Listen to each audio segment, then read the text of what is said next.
Diaphragm wall ఎలా ఉంది, ఎర్త్కమ్ rockfill dam ఎలా ఉంది, స్పిల్వే ఎలా ఉంది, పోలవరం ప్రోగ్రెస్ రిపోర్ట్ ఏంటో మీకు నేను ఎక్స్ప్లెయిన్ చేసే ప్రయత్నం చేస్తాను.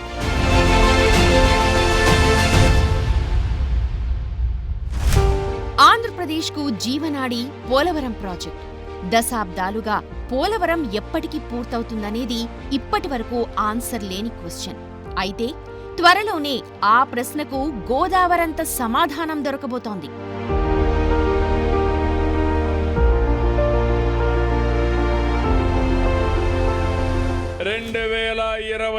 కి జాతికి అంకితం చేసే బాధ్యత మనం తీసుకుంటామని చెప్పాను.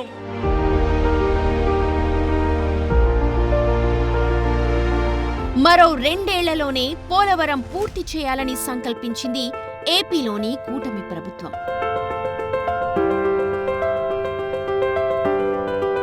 పోలవరం కూడా ఈ 10 monthsలో అప్పుడే 3 times 3 సార్లు ఆయన డైరెక్ట్గా విజిట్ చేశారు. ఈ రకంగా నేను కూడా మొన్న 3 days బ్యాక్ పోలవరం కూడా రివ్యూ చేసుకున్నాం.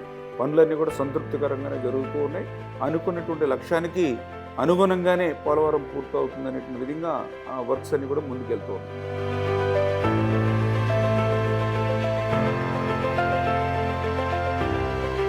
పోలవరం పనులు ఎంతవరకొచ్చాయి, ఏ పనులు ఏ దశలో ఉన్నాయి, ఓవరాల్ గా పోలవరం ప్రోగ్రెస్ ఏంటి చూద్దాం.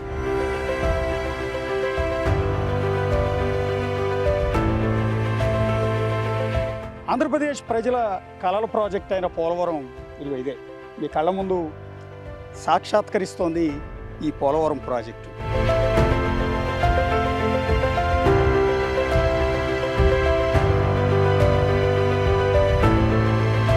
ఈ డ్యాము 50 లక్షల క్యూసెక్కుల వరద నీరు వచ్చినా కూడా తట్టుకుని దాన్ని డిశ్చార్జ్ చేయటం, అంటే దిగువకి వదలగలిగిన 48 రేడియల్ గేట్ల నిర్మాణంతో ఈ డ్యామ్ అనేది కంప్లీట్ అయిపోయింది, పూర్తిగా కంప్లీట్ అయిపోయింది. 2014-19 మధ్యలో 75% అయితే ఆ తర్వాత దాన్ని నవయుగ కంపెనీ మొదలు పెడితే మెగా కంపెనీ దాన్ని 2021లో పూర్తి చేసింది. సో ఇది ఒక గిన్నిస్ బుక్ ఆఫ్ రికార్డు కూడా ఉంది ఈ పోలవరం డ్యాంలో. వైఎస్ రాజశేఖర రెడ్డి హయాంలో పోలవరం ప్రాజెక్ట్ పట్టాలెక్కింది. అప్పుడు శంకుస్థాపనకే పరిమితమైంది.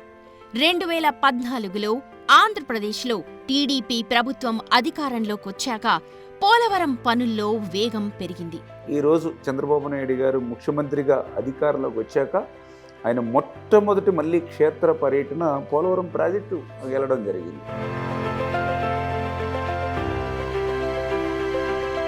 ఇప్పుడు మళ్లీ తెలుగుదేశం సారథ్యంలోని కూటమి సర్కార్ 2027 నాటికి ప్రాజెక్టు పూర్తి చేయాలని టార్గెట్గా పెట్టుకుంది. 5 ఏళ్లు 4% పనులు పూర్తి చేసి నేను 1 సంవత్సరంలో 6% పూర్తి చేసి 2 ఏళ్లలో ఇప్పటికి 82% అయింది.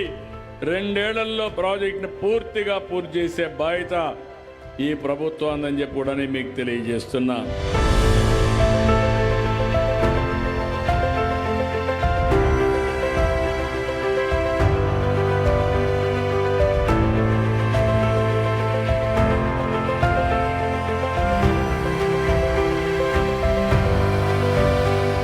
అద్భుతం, ఒక విధంగా చెప్పాలంటే ఇది ఒక ఇంజనీరింగ్ అద్భుతం అని చెప్పాల్సి ఉంటుంది. సో మెగా కంపెనీ దీన్ని పూర్తి చేసి ఆ కంపెనీ ట్రాక్ రికార్డులోనే ఒక అద్భుతాన్ని వాళ్ళే సృష్టించుకున్నారని చెప్పాల్సి ఉంటుంది. ఎందుకంటే ఇలాంటి డ్యాములు నిర్మాణం చేయటం అనేది ఒక విధంగా అదృష్టం. వాళ్ళ రికార్డ్స్లో ప్రపంచ ఎక్కడికి వెళ్ళి ఎంత పెద్ద డ్యాములు కట్టాలన్నా కూడా ఇలాంటి పోలవరం డ్యామ్ నిర్మాణం చేశామని ఆ కాంట్రాక్ట్ కంపెనీ చెప్పుకోవడానికి ఇది ఒక అద్భుతమైన వరం లాంటిదని చెప్పాల్సి ఉంటుంది. అలాంటి డ్యామ్ మీద ప్రస్తుతం మేము జర్నీ చేస్తూ ఉన్నాం. సో ఇంకా ఈ డ్యామ్కి సంబంధించిన అనేక అద్భుతమైన విశేషాలు ఉన్నాయి, ఒకసారి చూద్దాం.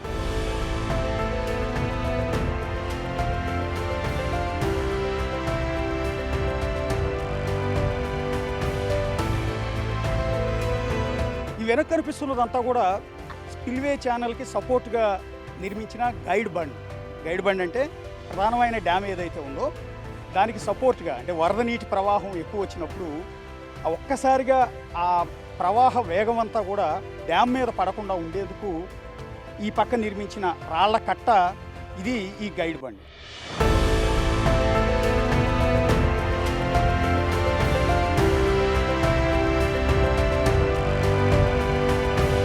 అటుపక్క న్యాచురల్గా మీరు చూస్తే కొండ ఉంది.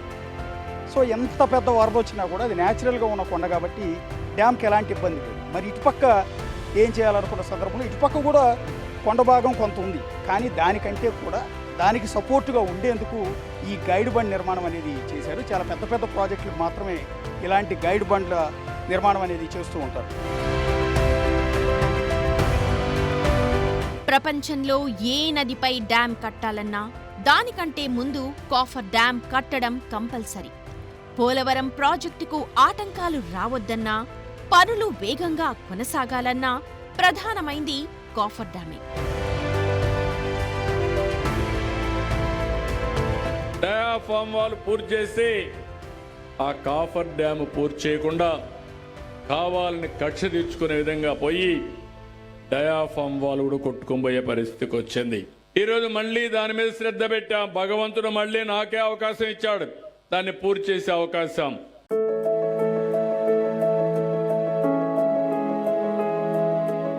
ఆ రోజు 18 నెలలు శ్రమించి నిర్మాణం చేసినటువంటి డయాఫ్రమ్ వాల్ కూడా ధ్వంసం చేసినటువంటి పరిస్థితి గత 5 సంవత్సరాల పాలనలో మేమందరం కూడా చూసినటువంటి స్థితి. మళ్ళీ ఈరోజు చంద్రబాబు నాయుడు గారు ముఖ్యమంత్రిగా అధికారంలోకి వచ్చాక ఆయన మొట్టమొదటి మళ్ళీ క్షేత్ర పర్యటన పోలవరం ప్రాజెక్టు వెళ్ళడం జరిగింది.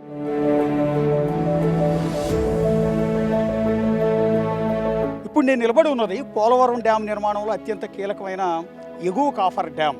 ఎగువ కాఫర్ డ్యామ్ అంటే ఇది కాంక్రీట్తో నిర్మిస్తారేమో అని అనుకుంటారు. బేసిక్గా తాత్కాలికంగా నిర్మించిన ఒక ఆనకట్ట, రాళ్ళు ఇసుకతో నిర్మించిన తాత్కాలిక ఆనకట్ట. అంటే డ్యామ్ నిర్మాణ పనులు జరుగుతున్నప్పుడు వరద నీటి ప్రవాహంలో వల్ల పనులకు ఆటంకం లేకుండా ఉండటానికి, స్పిల్వే దెబ్బతినకుండా ఉండటానికి, డయాఫ్రమ్ వాల్ నిర్మాణంలో ఆటంకం లేకుండా ఉండటానికి, వచ్చే వరద నీటి ప్రవాహం మొత్తాన్ని మళ్లించడానికి ఇంత పెద్ద ఆనకట్ట కడతారు.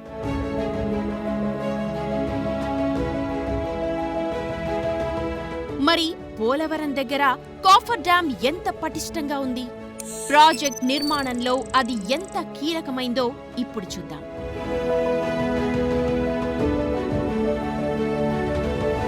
ఇది 2020లో వచ్చిన వరదల వల్ల దాదాపు 50 లక్షల క్యూసెక్లు పైగా వరద నీటి ప్రవాహం రావడంతో ఈ కాఫర్ డ్యామ్ అనేది కొంతమేర దెబ్బతింది. ఒకసారి మీరు అది దృశ్యాల్లో కూడా చూడొచ్చు. ఈ దెబ్బతిన్న కాఫర్ డ్యామ్ వల్ల అప్పుడు ఏమైపోతుంది డ్యామ్కి అని కొంత ఆందోళన కూడా చెందారు. ఎందుకంటే 2019లో వైఎస్ జగన్ సర్కార్ వచ్చిన తర్వాత రివర్స్ టెండరింగ్ ద్వారా అప్పటి వరకు నిర్మాణం చేస్తున్న నవయుగ సంస్థని వెనక్కి పంపించారు. ఆ తర్వాత మెగా సంస్థకి అప్పగించారు. మళ్ళీ మెగా సంస్థ పనులు ప్రారంభించే లోపు కొంత ఆలస్యం కావటం వల్ల ఈ కాఫర్ డ్యామ్ అప్పుడు వచ్చిన వరద నీటి ప్రవాహానికి దెబ్బతింది.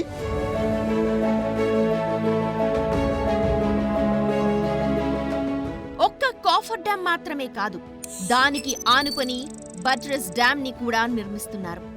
వరద నీటిని ఆపేందుకు కాఫర్ డ్యామ్ కట్టారు. మళ్ళీ ఈ బట్రెస్ డ్యామ్ దేనికోసం?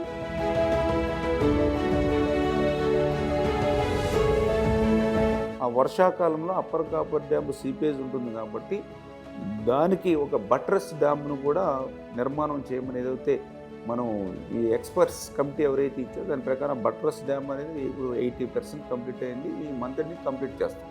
అంటే తద్వారా ఆ సీపేజ్ ఏదైతే వాటర్ వస్తూ ఉందో, పనికి ఆటంకం కలిగించేటువంటి వాటర్ ఏదైతే వస్తుందో దాన్ని ఎప్పటికప్పుడు లిఫ్ట్ చేసుకునేటువంటి విధంగా దగ్గర దగ్గర 200 మోటార్స్ని మనం అక్కడ పెట్టుకోవడం జరిగింది. పోలవరం డ్యామ్ అంటున్నారు, శరవేగంగా పనులు జరుగుతున్నాయి అంటున్నారు. మరి ఏది ఎక్కడ ఏం చూపించట్లేదే, పాతవే చూపిస్తున్నారని మీరు అనుకోవచ్చు. శరవేగంగా సాగుతున్న నిర్మాణ పనులు మీకు ఇప్పుడు నేను చూపిస్తూ ఉన్నాను. యుద్ధ ప్రాతిపదికన రాత్రి పగళ్ళు కూడా ఇక్కడ మెగా సంస్థ ప్రస్తుతం నిర్మాణ పనులన్నీ కూడా చేస్తోంది. ఇందులో ఒక ఆసక్తికరమైన ఒక డ్యామ్ గురించి మీకు చెప్పాలనుకుంటున్నాను. ఇప్పటివరకు మీకు వరద నీటిని తాత్కాలికంగా ఆపడానికి నిర్మించిన కాఫర్ డ్యామ్, ఎగువ కాఫర్ డ్యామ్ మీకు చూపించాను. ఎగువ కాఫర్ డ్యామ్ కట్టినప్పటికీ కూడా వరద నీరు సీపేజ్ ద్వారా కింది నుంచి లీక్ అయ్యి వెళ్ళిపోతుంది. అలా వెళ్ళిపోవటం వల్ల దిగువన నిర్మాణం జరుపుకుంటున్న డయాఫ్రమ్ వాల్ దెబ్బతింటోంది.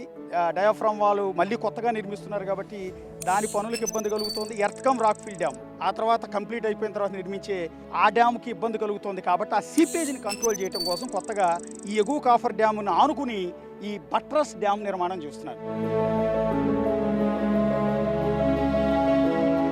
అసలు బట్రెస్ డ్యామ్ అంటే ఏంటి? ఇది లేకపోతే కాఫర్ డ్యామ్ ఉన్నా ఉపయోగం లేదా? పోలవరంలో బట్రస్ డ్యామ్ ఎంత ముఖ్యం తెలుసుకుందాం. ఈ బట్రస్ డ్యామ్ ఇప్పుడు ఏదైతే నిర్మాణం చేస్తున్నారో ఈ బట్రస్ డ్యామ్ నిర్మాణం వల్ల ఈ సీపేజ్ని పూర్తిగా ఆపేసి, అంటే లీకేజ్ వాటర్ ఏది కూడా రానియకుండా ఆపేయటం వల్ల దిగువన వర్షాకాలంలో కూడా ఎంత పెద్ద వరద వచ్చినా కూడా ఆ నీరు ఇక్కడితోనే ఆగిపోయి మెయిన్ స్పిల్వే గేట్లలోంచి అటు వెళ్ళిపోతుంది తప్ప దిగువకు వెళ్లకుండా ఈ బట్రస్ డ్యామ్ నిర్మాణం చేస్తున్నారు. సో బట్రస్ డ్యామ్ నిర్మాణం అనేది శరవేగంగా సాగుతోంది. ఇది కంప్లీట్ అవుతుంది. దీనికి ప్యారలల్గా డయాఫ్రమ్ వాల్ నిర్మాణం సాగుతోంది. అది పూర్తయిన తర్వాత ఎర్త్కమ్ రాక్ఫిల్ డ్యామ్ దాని నిర్మాణం కూడా పూర్తి చేయబోతున్నారు 2027 కల్లా. పోలవరం ప్రాజెక్టులో కాఫర్ డ్యామ్, బట్రస్ డ్యామ్ కంటే ముఖ్యమైన మరో నిర్మాణమే డయాఫ్రమ్ వాల్.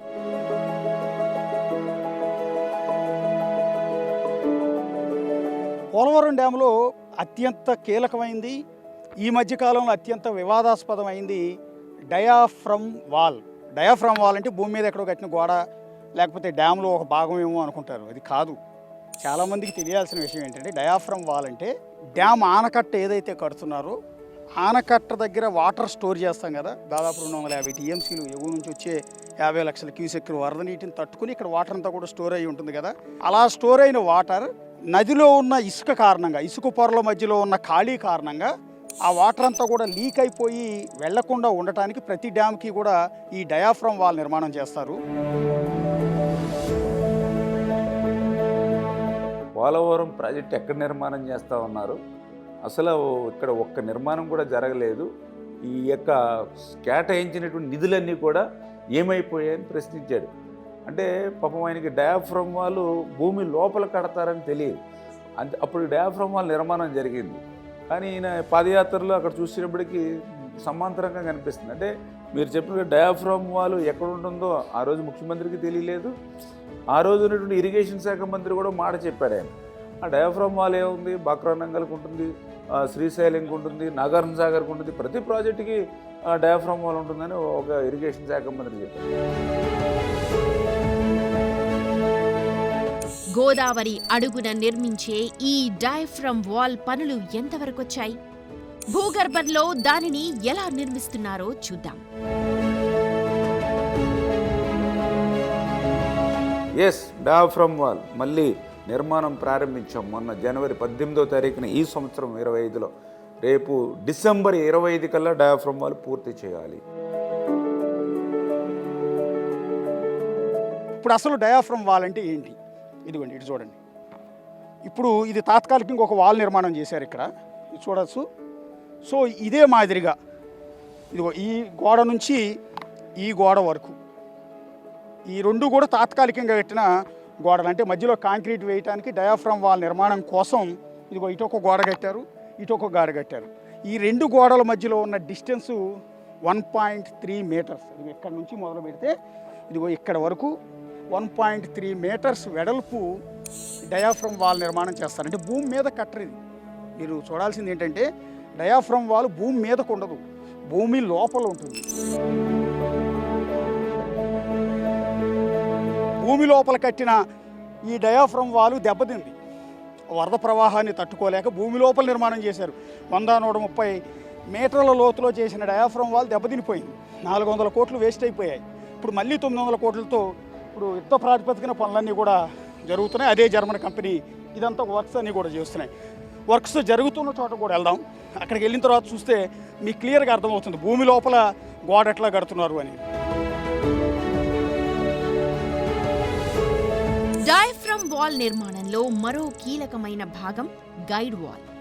ఎక్కడ పడితే అక్కడ తవ్వేయకుండా సరైన చోట తవ్వేందుకు ఈ గైడ్ వాల్ ని నిర్మిస్తారు.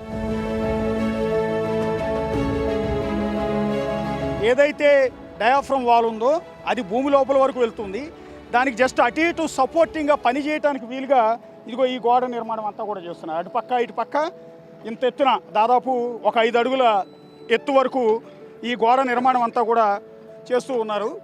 చేసి ఈ గోడ నిర్మాణం కంప్లీట్ అయిన తర్వాత ఈ రెండింటి మధ్యలో ఈ గ్యాప్ ఏదైతే ఉందో మీకు అక్కడ కనపడుతుంది కదా, అక్కడి నుంచి భూమి లోపలికి డయాఫ్రమ్ వాల్ నిర్మాణం అనేది చేస్తారు. ఇంత పెద్ద ప్రాసెస్ ఉంటుంది. అంటే ఏదైతే ఇప్పుడు డయాఫ్రమ్ వాల్ మీరు చెప్పారు ఎక్కువ డెప్త్, ఎందుకంటే దగ్గర దగ్గర 100 మీటర్స్ డెప్త్ ఉంటుంది. అందుకనే మొన్న జనవరిలో మేము స్టార్ట్ చేసిన దగ్గర హైయెస్ట్ డెప్త్ ఎక్కడ ఉంటుందో అక్కడ స్టార్ట్ చేసుకున్నాం. రేపు ఈ జూలై అంటే రెయిన్స్ స్టార్ట్ అయ్యి ఫ్లడ్ వస్తుంది అనేటప్పటికీ పనులు ఆపకుండా కొంచెం డెప్త్ తక్కువ ఉన్నా కూడా అంటే 30-45 మీటర్స్ డెప్త్ ఉన్న దగ్గర స్టార్ట్ చేస్తాం. అంటే ఇట్లా పనిని విభజన చేసుకుని ఒక ప్రీ ప్లాన్డ్గా వెళ్తూ ఉన్నాం డయాఫ్రమ్ వాల్. భూమిపై గైడ్ వాల్ సరిగా ఉంటేనే భూమి లోపల డయాఫ్రమ్ వాల్ సరిగా ఉంటుంది. ఆ పనులు ఎలా సాగుతున్నాయో చూద్దామా? జర్మనీకి సంబంధించిన ఎక్విప్మెంట్స్, మిషనరీస్ అన్నీ కూడా తీసుకొచ్చి వాళ్ళ ఇంజనీర్లు వచ్చి దీన్ని నిర్మాణం చేస్తున్నారు. భూమి లోపల చేయాలి, పైకంటే అన్నీ కనపడుతూ ఉంటాయి. భూమి లోపలికి తవ్వుకుంటూ మట్టి నీళ్ళన్నీ కూడా తీసి రాయి తగిలే వరకు, కింది గట్టి భూభాగం తగిలే వరకు కాంక్రీట్ నింపుకుంటూ అతిపెద్ద గోడ అనేది నిర్మాణం చేయాలి. కాబట్టి దానికి సపోర్ట్గా ఈ గైడ్ వాల్ నిర్మాణం అనేది చేస్తున్నారు. చాలా స్పీడ్గా డయాఫ్రమ్ వాల్ నిర్మాణం పనులు అయితే ఇక్కడ సాగుతూ ఉన్నాయి. ఏపీ వరప్రదాయిని పోలవరం ప్రాజెక్టులో డయాఫ్రమ్ వాలే అత్యంత కీలకం. డ్యామ్ స్థిరత్వం, వాటర్ మేనేజ్మెంట్కి సంబంధించి ఇదే ప్రధానమైన నిర్మాణం. దానికోసమే విదేశాల నుంచి ప్రత్యేకంగా తెప్పించిన యంత్రాలు, పరికరాలతో డయాఫ్రమ్ వాల్ ని నిర్మిస్తున్నారు. డిసెంబర్ కంతా డయాఫ్రమ్ వాల్ పూర్తవుతుంది. అత్యున్నతమైన ప్రపంచంలో ఉండే ఎక్స్పర్ట్స్ అంతా కూడా దీనికి సూపర్వైజ్ చేస్తున్నారు. నిర్మాణం కోసం జర్మనీ నుంచి వచ్చిన ఎక్విప్మెంట్స్, ట్రెంచ్ కట్టర్స్ని మీరు ఎదురుగా దృశ్యాల్లో చూడొచ్చు. చాలా భారీ యంత్రాలు, అంటే ఒక 130 మీటర్ల లోతు వరకు భూమిని కట్ చేసుకుంటూ వెళ్ళాలి. అది మొత్తం కూడా తొలవాలి. తొలిచిన తర్వాత దాని లోపల కాంక్రీట్తో నింపాలి. భూమి లోపల గోడ నిర్మాణం చేయాలంటే ఎంత కష్టం. అందుకనే జర్మన్ టెక్నాలజీని వాడుతున్నారు. ఇక్కడ ఉన్న స్టాఫ్ అంతా కూడా జర్మన్సే ఉంటారు. ఎక్విప్మెంట్స్ అంతా కూడా బోవర్ కంపెనీకి సంబంధించిన ఎక్విప్మెంట్స్ అన్నీ ఉంటాయి లేటెస్ట్ టెక్నాలజీతో. ఇగో చూడండి, ఇందాక నేను చెప్పాను కదా గైడ్ వాల్ నిర్మాణం, అటుపక్క ఇటుపక్క గైడ్ వాల్ నిర్మాణం ఎందుకు చేశారు అంటే ఇది ఎందుకోసం, ఎక్విప్మెంట్స్ ఈ మిషనరీ అంతా పనిచేయడానికి, డయాఫ్రమ్ వాల్ నిర్మాణం కోసం ఈ ట్రెంచ్ కట్టర్ ద్వారా మిషనరీ లోపలికి పంపి లోపల ఉన్న మట్టి ఇసుక మొత్తాన్ని కూడా తొలచివేయడానికి ఈ మిషనరీ వాడుతున్నారు. యాక్చువల్గా మనకి ఇందులో టోటల్గా 2 ఉన్నాయండి. ఒకటే spillway portion, second one is ECRF అని చెప్పి ఎత్కం రాక్ఫిల్ డ్యామ్ అని చెప్పి ఆ పోర్షన్ ఉందండి. మనకి మెగా చేతికి వచ్చిన తర్వాత స్పిల్వే కొంత నడిచింది, మేము దానికి సక్సెస్ఫుల్ కంప్లీట్ చేసాం. 2 ఇయర్స్ దాటిపోయిందండి. సో ఇంకా సెకండ్ పార్ట్ వచ్చి ఈసీఆర్ఎఫ్ డ్యామ్ అండి. సో దానికి ఏంటంటే డయాఫ్రమ్ వాల్ కింద ఉంటుంది. డయాఫ్రమ్ వాల్ తర్వాత మన డ్యామ్ కన్స్ట్రక్షన్ స్టార్ట్ అవుతుంది. Due to some reasons diaphragm wall కొంచెం దెబ్బ తినడం వల్ల డెసిషన్ రావడానికి స్కవర్ స్టేషన్ రావడం టైం పట్టింది. అది వచ్చిన తర్వాత స్కవర్ స్టేషన్ వచ్చింది, డయాఫ్రమ్ వాల్ డెసిషన్ కూడా వచ్చింది. మేము స్కవర్ అంటే ఎక్కడైతే శాండ్ కొట్టుకుపోయిందో అంతా కూడా సక్సెస్ఫుల్ ఫిల్ చేసేసి దాన్ని గ్రౌండ్ ఇంప్రూవ్మెంట్ కూడా మొత్తం ఫినిష్ చేసామండి. సో ఇంక మిగిలింది ఏంటంటే diaphragm wall construction, then dam construction అండి. డయాఫ్రమ్ వాల్ కన్స్ట్రక్షన్ కూడా డిజైన్ వచ్చేసిందని ఫన్నీ వచ్చింది. మేము లాస్ట్ ఇయర్లోనే 2025లోనే జనవరి 18th మొదలు పెట్టామండి. అవుట్ ఆఫ్ ఇంచుమించుగా 25-30% మేము ఫినిష్ చేసామండి. అది ఇంచుమించుగా 66,000 స్క్వేర్ మీటర్లో మేము సోఫార్ ఇప్పటికి దగ్గర 20,000 స్క్వేర్ మీటర్ చేసామండి. ఇంచుమించుగా 30% వరకు ఫినిష్ అయిపోయిందండి. అది ఇన్ షెడ్యూల్ నడుస్తుందండి. మేము 3 కట్టలు పెట్టి చేస్తున్నామండి. ఇక్కడ 3 కట్టలు యాక్చువల్ ప్లాన్ ఉన్నది, 3 కట్టలు పెట్టి చేస్తున్నాం. అయితే ఈ రైనీ సీజన్లో కూడా ఆ డయాఫ్రమ్ వాల్ వర్క్ చేయడం కోసం కొన్ని అరేంజ్మెంట్స్ చేసామండి. డివార్టింగ్, అలాగే ప్లాట్ఫామ్ రైట్ చేసుకోవడం, కొన్ని టెక్నిక్స్ ఉపయోగించి ఈ రైనీ సీజన్ కూడా వాడుకుని ఆ డయాఫ్రమ్ వాల్ ఫినిష్ చేయడానికి ఇన్ టైంలో మెగా శతవిధ ప్రయత్నం చేస్తుందండి. సో ఇందులో మేము సక్సెస్ అవుతుందని 100% ఎక్స్పెక్ట్ చేస్తున్నాము. My name is Bernardo. I work for Bauer. It's a German company that has a branch in India. So we are executing here a cut-off wall that will be the diaphragm wall that will stop the water from coming to the downstream of the dam that they're going to construct here. We execute first primary panels, intercalated.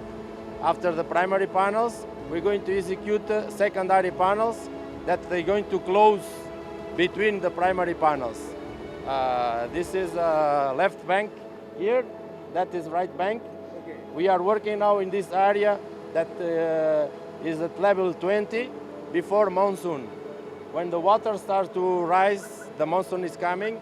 We have an elevated platform there at level 22, and we're going to work there. After the monsoon pass, we're going to finish that area. We're going to finish this one, and then go to the left bank to finish our job. భూగర్భంలో తొలచిన మట్టి రాళ్లను 100 మీటర్ల లోతులో నుంచి ఎలా బయటకు తీస్తున్నారో చూస్తే ఆశ్చర్యపోవడం ఖాయం. దానికోసం ఎలాంటి యంత్రాన్ని ఉపయోగిస్తున్నారో ఇప్పుడు చూద్దాం. పవర్ GB50 అని. సో దీని సాయంతో ఈ భూమి లోపల ఉన్న మట్టి ఇసుకంతా కూడా తీసేసి అదిగో పక్కనున్న ట్రక్కుల్లోకి ఆ మట్టి మొత్తాన్ని కూడా లోడ్ చేస్తాం. చూడొచ్చు, మట్టి, నీళ్లు, ఇసుక అన్నీ కలిసి భూమిలో ఎంతవరకు వీలైతే అంతవరకు ఈ ఎక్విప్మెంట్ అంతా కూడా వచ్చేసి ఆ లోపలికి తవ్వుకుంటూ వెళ్తుంది. చూడండి, దాని బకెట్స్ అన్నీ కూడా ఎంత పెద్ద ఎత్తున ఉన్నాయో. వాటి సాయంతో లోపల వరకు వెళ్ళి తవ్వుకుంటూ లోపల వరకు వెళ్ళి లోపల నుంచి మట్టి, ఇసుక మొత్తాన్ని కూడా తోడుకుంటూ పైకి వస్తుంది. మ్యాక్సిమం ఎంతవరకు వెళ్ళగలిగితే అంతవరకు ఇది వెళ్తుంది. మట్టి ఉన్నంత వరకు, మట్టి ఇసుకున్నంత వరకు మాత్రమే తీయగలుగుతుంది. రాయి వచ్చిన తర్వాత, రాయి తగిలిన తర్వాత ఇది తీయలేదు. అందుకని ట్రెంచ్ కట్టర్ని ఇక్కడికి తీసుకొస్తారు. ఈ మట్టి మొత్తం తీయటం కంప్లీట్ అయిపోయిన తర్వాత ఆ ట్రెంచ్ కట్టర్ తీసుకొచ్చి దానితో ప్రతి అంగుళం భూమి లోపలికి కట్ చేసుకుంటూ లోపలికి వెళ్ళి 100-130 మీటర్ల వరకు తవ్వుకుంటూ వెళ్ళి ఆ తర్వాత కాంక్రీట్ వేసుకొస్తారు. ఆ ప్లేస్ అంతా ఇప్పుడు మిషనరీ పనిచేస్తుంది. మీరు ఒకసారి చూడొచ్చు, భూమి లోపలికి వెళ్తుంది హైడ్రాలిక్ సాయంతో. అలా వెళ్ళి భూమి లోపల వరకు ఎక్కడ వరకు వీలైతే అంతవరకు అలా డ్రిల్ చేసుకుంటూ వెళ్ళిపోయి ఆ లోపల ఉన్న మట్టి మొత్తాన్ని కూడా పైకి తీస్తోంది. భూమి లోపల పటిష్టంగా నిర్మించే డయాఫ్రమ్ వాల్ ని ప్రధాన డ్యామ్ కి కలుపుతారు. ఆ డయాఫ్రమ్ వాల్ మీదే earth cum rock fill dam ని నిర్మిస్తారు. అంతకంటే ముందు శాండ్ వైబ్రేటింగ్ అనే కీలక ప్రక్రియను పూర్తి చేయాల్సి ఉంటుంది. ఇప్పుడు నేను నిలబడి ఉన్నదంతా కూడా గోదావరి నది. ప్రస్తుతానికి ఆ కాఫర్ డ్యామ్ కట్టారు కాబట్టి నీళ్లు రావట్లేదు, కానీ ఇదంతా కూడా గోదావరి నది. ఈ గోదావరి నదిలో ఉన్న ఇసుక ఏదైతే ఉందో ఈ ఇసుక మొత్తం గుల్లగా ఉంటుంది. ఈ గుల్లగా ఉండటం వల్ల ఇలా చేత్తో తీసినా కూడా కదులుతుంది. అలాగే ఇసుక మధ్యలో ఈ పొరలు ఉంటాయి, ఖాళీ ఇసుక పొరలు. ఆ పొరల్లో ఖాళీ ఉంటుంది కాబట్టి దీన్ని టైట్ చేయడానికి, అంటే కాంక్రీట్ మాదిరిగా గట్టిగా అయిపోయేలా దాన్ని వైబ్రేట్ చేయడానికి ఈ ఎక్విప్మెంట్స్ అన్ని కూడా వాడుతున్నారు. Earth cum rock fill dam, diaphragm wall ఎక్కడైతే కడతారో వాటికి సపోర్ట్గా ఉన్న ప్రాంతం అంతా కూడా గట్టిగా ఉండాలి, గుల్లగా ఉండకూడదు, మెత్తగా ఉండకూడదు. అందుకోసం ఇసుక మొత్తాన్ని టైట్ చేయడానికి ఇంత పెద్ద మెటీరియల్, ఇంత పెద్ద ఎక్విప్మెంట్స్ అంతా కూడా వాడుతున్నారు. నిరంతరం ఈ ప్రాసెస్ అంతా కూడా ఈ వైబ్రేటర్ సాయంతో కొనసాగుతూనే ఉంటుంది. పోలవరం ప్రాజెక్టులో ఉన్న మరో ప్రధానమైన ఆకర్షణ ఫిష్ లాడర్. ప్రపంచ చరిత్రలో ఒక జాతి చేపలను కాపాడటానికి, చేపలు సంచరించడానికి ఒక జలాశయం, ఒక పెద్ద ప్రాజెక్టులో వాటి కోసం స్పెషల్గా ఒక నిర్మాణం అంటూ చేసింది ఏదైనా ఉందంటే అది కేవలం పోలవరం మాత్రమే. గోదావరికి వలసొచ్చే పులస చేపల కోసం ప్రపంచంలో ఏ ప్రాజెక్టులో లేని విధంగా ఫిష్ లాడర్ని నిర్మించారు. సముద్రంలో పుట్టిన విలస అలా ఈదుకుంటూ గోదావరి నదిలోంచి ఇలా వస్తూ అది పులస అవుతుంది. అంటే ఉప్పు నీటిలో పుట్టిన చేప కాస్త మంచినీటిలోకి వచ్చి ఈదుకుంటూ వచ్చి ఆ తర్వాత దాని శరీరంలో అనేక మార్పులు వచ్చి రుచి ప్రేతంగా పెరుగుతుంది. పులసలు ఎదురీదేందుకు అది ఎలా పనిచేస్తుందో ఇప్పుడు చూద్దాం. ఫిష్ లాడర్ మొత్తం 252 మీటర్లు కలిగి 3 అంచెల్లో నిర్మించారు. స్పిల్వే యొక్క 2వ పియర్ వద్ద 4 గేట్లు పెట్టారు. 25 మీటర్ల క్రస్ట్ లెవెల్లో 2 గేట్లు, 34 మీటర్ల ఎత్తులో 1 గేటు, మరొక గేటు అవసరాన్ని బట్టి ఏర్పాటు చేశారు. సో గోదావరి నదిలో నీటి ప్రవాహం లేదా వరద స్థాయి ఎలా ఉన్నప్పటికీ పులస చేపలు డ్యామ్ దిగువ నుంచి ఎగువ నుంచి దిగువకు, అంటే అదిగో మనకు ఎదురుగా కనిపిస్తున్న అటువైపు నుంచి, అంటే సముద్రం వైపు నుంచి వచ్చే చేప డ్యామ్ వెనక్కి వెళ్ళాలన్నా కూడా డ్యామ్ని క్రాస్ చేయడానికి, అలా డ్యామ్ వెనుకున్న చేప ముందు వైపుకి వెళ్ళాలన్నా కూడా ఈదుకుంటూ వెళ్ళేలా ఒక ల్యాడర్ మాదిరిగా, గొలుసు కాలువల మాదిరిగా దీన్ని నిర్మాణం అంతా కూడా చేశారు. పోలవరం ప్రాజెక్టులో ప్రధానమైన డ్యామ్ పనులు ఎప్పుడో పూర్తయిపోయాయి. Diaphragm wall, earth cum rock fill dam కూడా పూర్తయితే ఎన్ని టీఎంసీల నీటిని స్టోర్ చేయొచ్చో తెలుసుకుందామా? దేశంలో ఎక్కడా రాని విధంగా 50 లక్షల క్యూసిక్స్ వరదొచ్చే ఏకైక ప్రాజెక్ట్ ఈ ప్రాజెక్టు. పోలవరంలో ప్రధానమైన డ్యామ్ అయితే కంప్లీట్ అయిపోయింది, కానీ వాటర్ స్టోర్ చేయడానికి కావాల్సిన చుట్టూ వేయాల్సిన ఆనకట్ట అంటే ఎర్త్ కమ్ రాక్ఫీల్ డ్యామ్ కానీ, వాటర్ సీపేజ్ లేకుండా ఆపే డయాఫ్రమ్ వాల్ కానీ, ఇవన్నీ కూడా పూర్తి కావాల్సి ఉంటుంది. సో అవి కనుక పూర్తయితే ఈ పాటికే ఇక్కడ 200 పైగా టీఎంసీలు వాటర్ని స్టోర్ చేసి గ్రావిటీ ద్వారా కుడి ఎడమ కాలువల ద్వారా అటు ఉత్తరాంధ్రని, ఇటు రాయలసీమని, కృష్ణా డెల్టాకి ఎక్కడైనా సరే రాష్ట్రం మొత్తానికి కూడా నీటిని సప్లై చేసే అవకాశం ఉంటుంది. పోలవరం ప్రాజెక్టు ఉన్న ప్రాంతంలో డ్యాం కట్టడం అంత ఆషామాషి వ్యవహారం కాదు. గోదావరిపై ప్రాజెక్ట్ నిర్మాణం అసాధ్యమని తేల్చారు. అందువల్ల నది దిశను మార్చి ప్రాజెక్టును నిర్మించడం మరో ప్రత్యేకత. డ్యామ్ మరింత పటిష్టంగా స్ట్రాంగ్గా ఉండాలి అంటే 2 కొండల మధ్య దాన్ని నిర్మించాలన్న ఉద్దేశంతో, అదిగో మీకు అక్కడ కనిపిస్తున్నాయి, ఇటు ఒక కొండ కనిపిస్తోంది, అలాగే మధ్యలో మీకు స్పిల్వే డ్యామ్ కనిపిస్తోంది, యువతల పక్క మరొక కొండ కనిపిస్తోంది. ఇది మొత్తం కూడా ఏక కొండగా మాదిరిగా ఉండేది. ఈ చివరి నుంచి ఆ చివరి వరకు ఆ కొండ మొత్తాన్ని కూడా తొలిచి 2 కొండల సపోర్ట్తో ఈ స్పిల్వే డ్యామ్ నిర్మాణం అనేది చేశారు.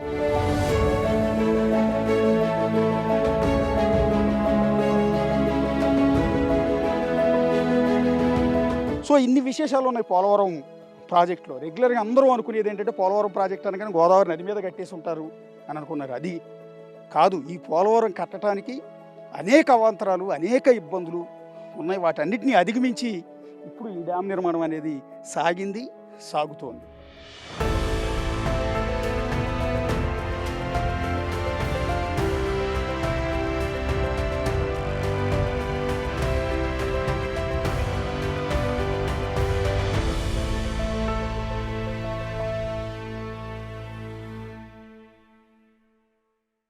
అచ్చం ఆ గోదావరిలాగే పోలవరం పనులు కూడా పరుగులు పెడుతున్నాయి. ఏపీలో కూటమి ప్రభుత్వం కమిట్మెంట్, కేంద్రంలో ఎన్డీఏ సర్కార్ సహకారంతో ప్రాజెక్టు పనులు శరవేగంగా సాగుతూ ఉన్నాయి. ఎట్టి పరిస్థితుల్లో 2027 నాటికి పోలవరం ప్రాజెక్టు ద్వారా ఆంధ్రప్రదేశ్ రైతుల పంట పొలాలకు నీళ్లివ్వాలని దృఢ సంకల్పంతో ఉంది ఏపీ ప్రభుత్వం.